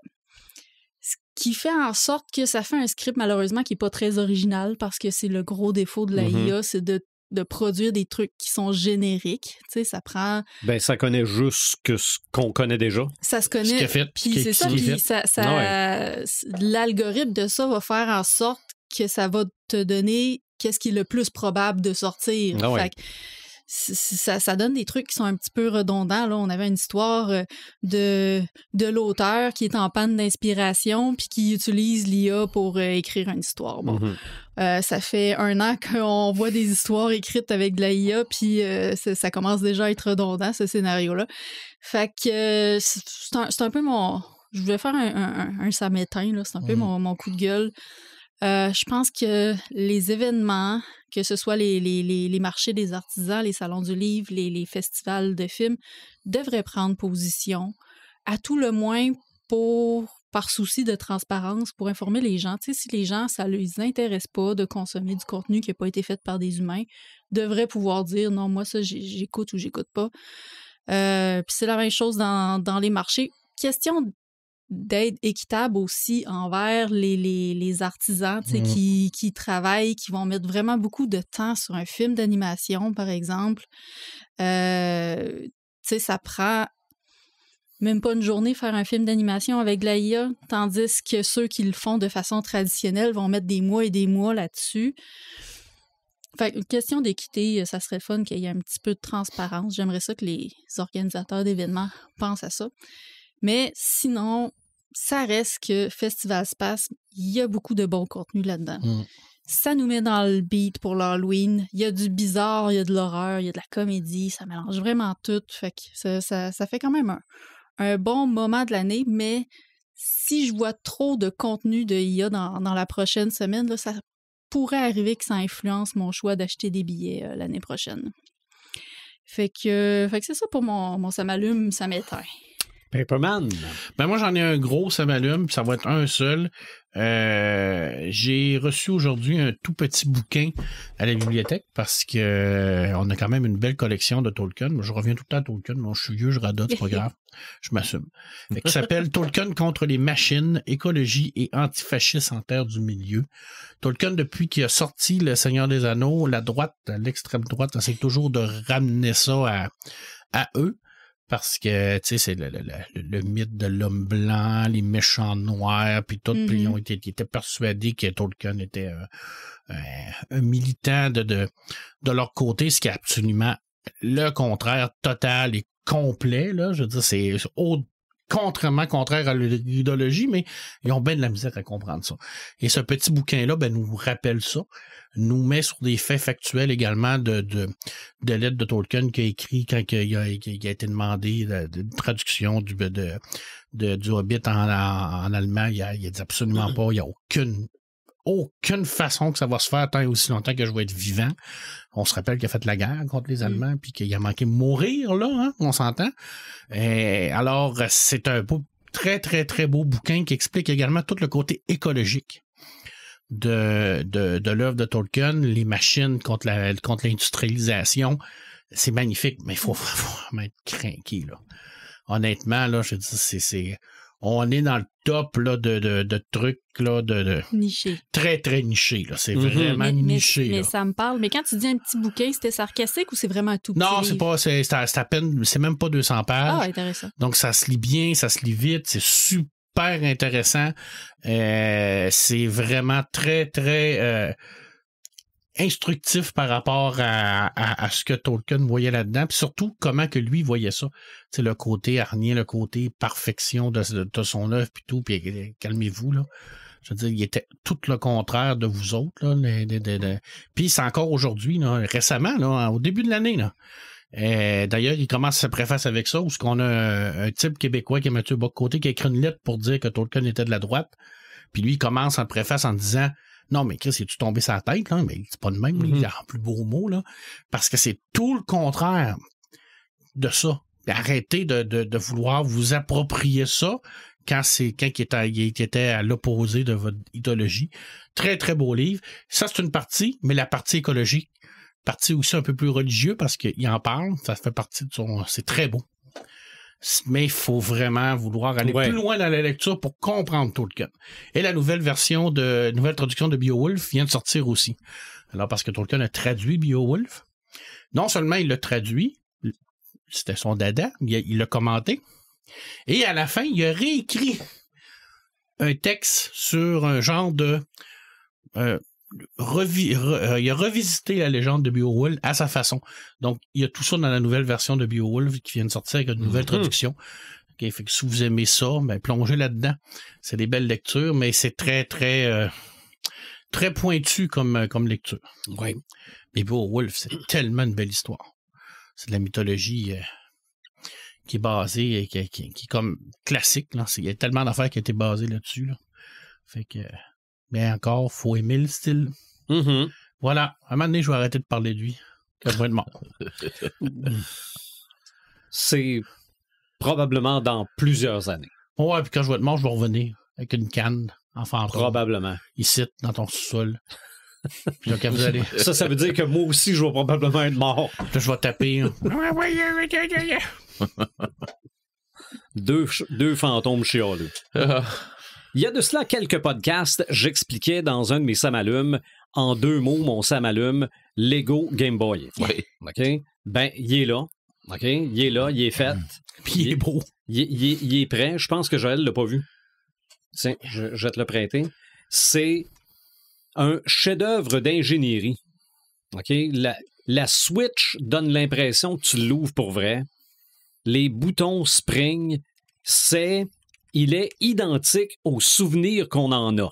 Si on met vraiment le Game Boy à côté, on voit plein de différences. Non? Premièrement, premièrement, la couleur, il était beige, il était pas gris. Ouais, mais quand même. Non, mais il était pas gris puis il a viré beige avec le temps. Je pense pas. Mais... Non, mais ce plastique-là, dans le temps, là, peut-être, mais peut-être. Mais c'est vrai, ça virait jaune. C'est vraiment un chef-d'œuvre d'ingénierie. Avec la petite image 3D, il y en a 2 autres que tu peux changer. Que je peux changer aussi pour un petit Mario Bros qui spring. Là, c'est la cassette de Zelda qu'il y a dedans. Il y a aussi la cassette de Mario Land. Ouais. Mais Lego, s'il vous plaît, attendez encore peut-être 1 an pour le Super Nintendo.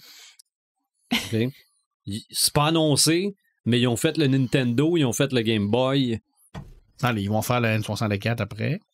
La Wii. Ouais, mais ça j'ai... C'est moins vintage. Ouais, mais moi, j'ai changé de génération, moi, après le Super Nintendo. Là. Moi, mes consoles, à moi, ont arrêté au Super Nintendo.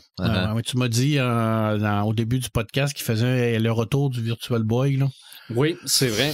Oui. Ça, là, c'est... Sérieux? Oui, Virtual Boy pour... J'ai eu la même réaction que toi, Réal. Oui, ben, quand ils l'ont montré, il y a plein de monde qui ont eu cette réaction-là devant leur écran. Mais bon. Okay. Donc ça, c'est mon petit Samalume. On peut peut-être en faire un en bloc Lego, Virtual Boy. Ah, sûrement. Ben, j'ai un mot pour ça. Pourquoi? C'est à peu près ce que les gens se sont demandé, mais probablement qu'on va en faire le casque VR de la Switch. Parce que la Switch va dedans. Parce que le jeu va venir de la Switch. Oui. Mais bon, regarde. Il y aurait du beau vieux Victoriel en rouge. Mal de tête garanti. Dans les réactions, j'ai entendu « eye cancer ». Ouais, clairement. Ou épilepsie. Moi, j'avais déjà essayé le vrai de vrai. C'est épouvantable. Non, c'était terrible. Quelle expérience épouvantable. Oui, absolument. Okay. Donc, c'est ça. C'est mon Samalume raide. J'en ai 3. Il y en a un, tu sais, je veux dire, on en a parlé hors d'onde, nous autres, de notre côté. Ça va se passer à Rivière-du-Loup. Il va y avoir le Speakeasy au Détendu qui va se passer en 2 soirs. Dans le fond, ça va être 2 2 soirs, mais 4, je vais dire des représentations, mais c'est pas ça. 4 jeux. 2 jeux par soir. C'est ça, 2 jeux par soir, parce que dans le fond, c'est le même jeu tout le temps, mais c'est parce qu'à un moment donné, on peut pas remplir le complet. Pour laisser la chance à plus de personnes. C'est le principe d'un escape game. C'est trouver, dans le fond, l'histoire, là, ça va être de trouver... Il y a un mystère qui va se passer. Faut trouver qui est la taupe ou qui est le pas correct dans le lot des... Un meurtre et mystère style escape game. Ouais, si tu veux. Mais il y en a un, dans le fond, que c'est pas une taupe, mais... un traître à la gang qui sont là. Puis, parce qu'un speakeasy, ce que c'était, c'est que dans le temps de la prohibition, c'était une place où les gens allaient jaser, tout ça. Mais c'était comme fermé, puis tout ça, un petit salon fermé, que tu rentrais là, rentrais pas qui veut là. Mm-hmm. Ça prenait des mots de passe, puis des affaires comme ça, puis tu sais, t'avais une façade que c'était un magasin, mais tu sais, il y avait peut-être des spectacles, c'est ça. Puis là, ben, finalement, c'est là que l'alcool sortait, puis tu prenais un coup, tu pouvais prendre un coup en société. Par contre, fallait pas que la police rentre là, mais tu comprends bien qu'il va arriver quelque chose pendant ce soir-là. Donc, les joueurs, il faut qu'ils embarquent là-dedans, puis il faut qu'ils posent des questions, il faut qu'ils interagissent avec les personnages non-joueurs qui vont être là, puis moi, j'en fais un. Fait que moi, je vais faire le doorman, je vais faire en même temps, tu sais, je suis comme le maître des clés, je gère un peu le monde, si je vois que le monde, ça se lève trop, puis ça passe, je te rassis ça à leur place, c'est moi qui fais comme le chien de garde de tout ça. Puis il y a un paquet d'autres affaires qui vont se passer à travers de tout ça. Mais le maître des clés, ça s'appelait pas le père Foura. Allez hop, à la mer! Il y a la barbe. Ouais. Mais... OK. On est fatigué, on est l'automne. Oui. Tu vois, je l'avais quasiment. Fait que ça, c'est dit, dans le fond, vendredi prochain, je fais 2 soirs, pas 2 représentations. Ben, je dis représentations, mais c'est 2 jeux. Mm-hmm. C'est 2 jeux qu'on fait, puis samedi soir, c'est 2 jeux aussi. Fait que je pense que c'est pas mal plein à ce que Nicolas me disait. Fait que j'ai vraiment hâte, puis fait que c'est ça. Ensuite de ça... C'est sûrement plein. Ça a été annoncé à la radio. Hey, pour vrai, là, ça a été annoncé, mais pas rien qu'un peu, là. Régulièrement. Fait que pour vrai, l'annonce est parfait, mais tu sais, ça n'a pas rien qui été annoncé comme ça. Ça a été même jasé entre les animateurs. Ça. Fait que j'ai trouvé ça génial. Ensuite, puis en passant, il y en a eu sur TikTok, sur un paquet de plateformes, ça a été annoncé à côté d'Embarrure. Dans ce temps-ci, je suis en train d'écouter, parce que j'écoute des livres audio, bien entendu, pour ceux qui ne savent pas, j'écoute des livres audio. Je suis dans une série, là, il y en a 3 de sortie. Je suis comme toi. Je monte 4, mais en tout cas. Là, continuez de même, là, vous allez être contagieux. Là. Pour moi, c'est notre bord de table, Joël.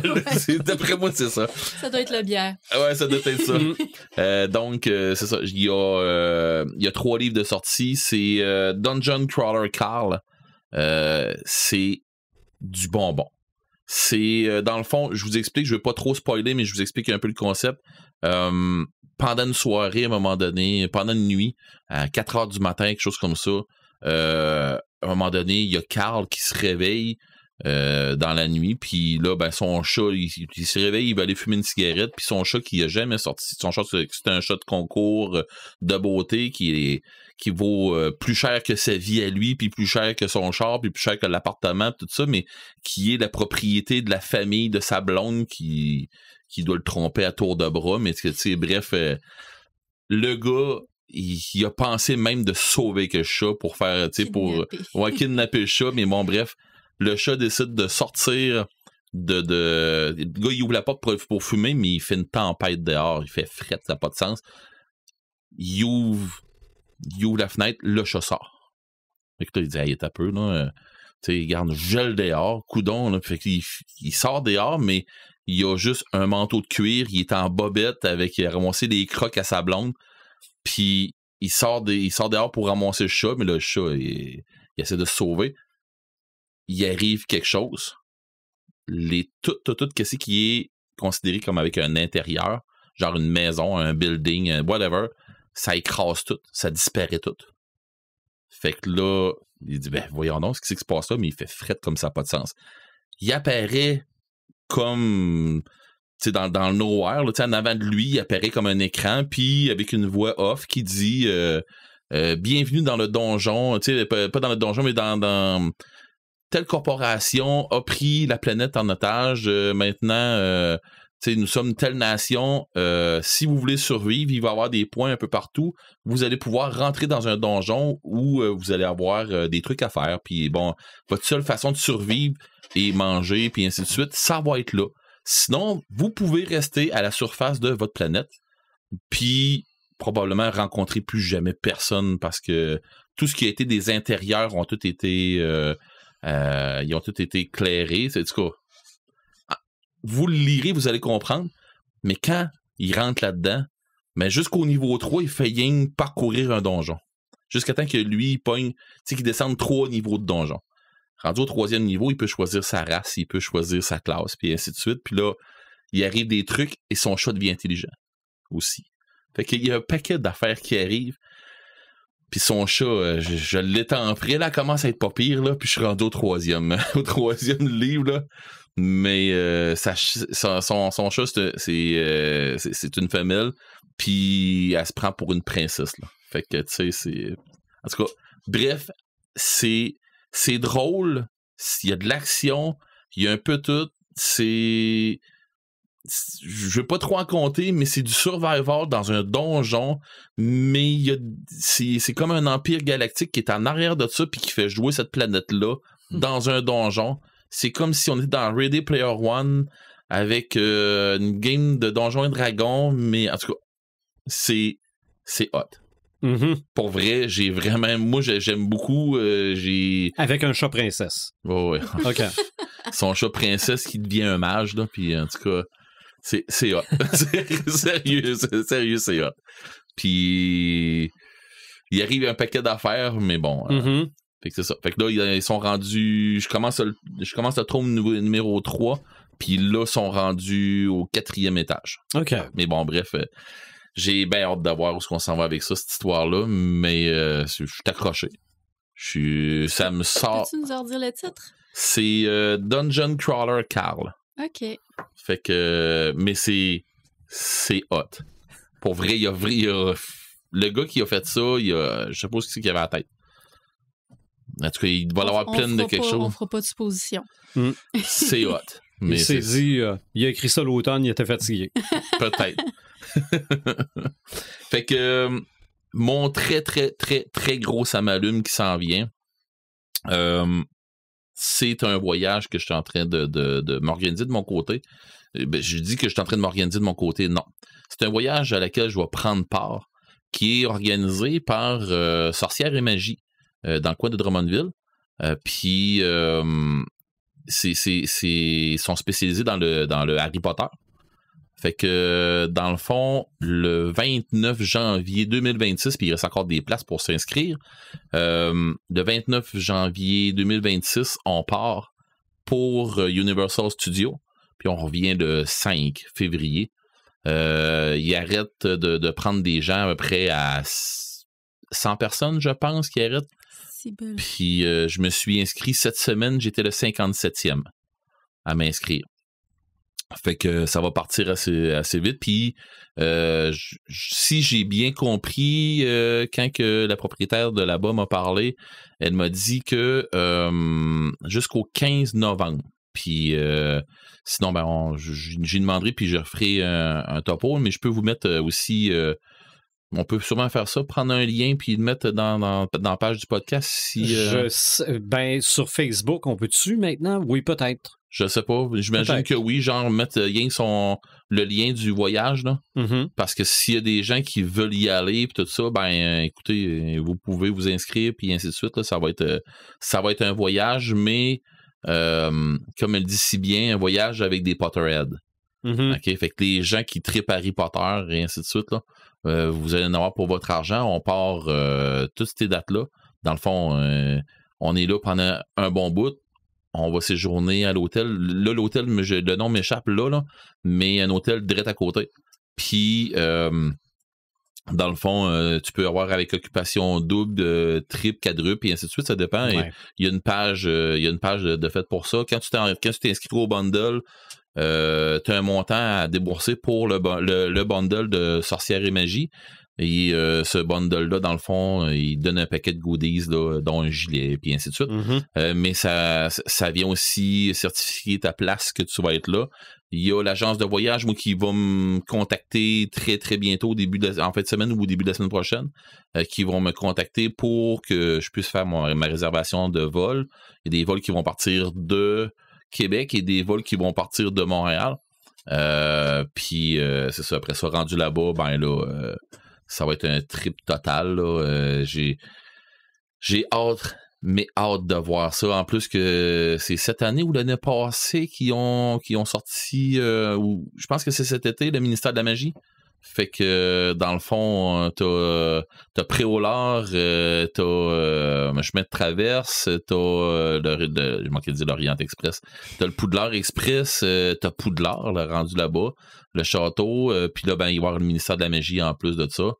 Fait que, c'est ça. Je suis dans un gros trip, là, mais tu sais, j'ai été en train de magasiner un voyage tout court, un voyage genre dans le sud ou quelque chose comme ça, tu sais, à aller dépluguer, puis je me suis dit, hey, moi, je suis pas du genre à aller m'étendre sur le bord d'une piscine, puis entendre du monde crier, puis party, puis non, ça me tente pas. Fait que là, je me disais, bon, OK, mais mettons que je m'en vais faire un voyage de même, je vais aller faire quoi? Puis là, je suis en train de penser, ben, je vais aller voir les ruines Maya, je vais aller voir. Hey, là, à un moment donné, je fais comme, pourquoi je veux aller dans une place de même que ça me tente pas?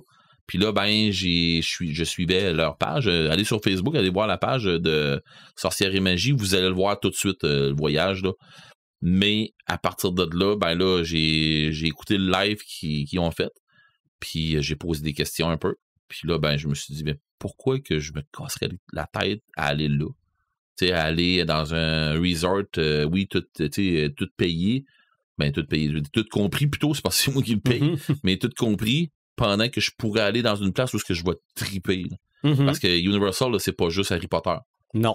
Tu sais, c'est les monstres, c'est How to Train Your Dragon, c'est les Simpsons, c'est Nintendo, c'est Marvel.